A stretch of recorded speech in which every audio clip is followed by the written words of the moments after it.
करते हुए नहीं देखते। आज आम के रोज़े में हम कोशिश करेंगे कि हम नज़रअंदाजी करने से गुरेज करें। आज हम एक अच्छी नज़र के साथ, एक एक्टिव नज़र के साथ अपने इर्द गिर्द माहौल पर नज़र करेंगे, अपने आसपास चीज़ों पर गौर करेंगे कि आया कोई चीज़ खराब तो नहीं हो रही। जैसे कि आप अपनी फ्रिज में, अपने किचन में नज़र कर सकते हैं, अपने घर में, अपने कमरे में नज़र कर सकते हैं कि कोई ऐसी चीज़ तो नहीं जिसको मेरी तवज्जो की ज़रूरत है और वो मेरी तवज्जो के बगैर ख़राब होती जा रही है। या हम देख सकते हैं कि कहीं पानी ज़ाया हो रहा है तो हम उसको सेव करने की कोशिश करेंगे।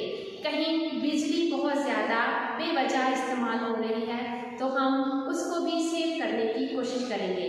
यूँ हम आज का सारा दिन गुजारेंगे कि हम नज़रअंदाजी से गुरेज करें और चीज़ों को तवज्जो दें।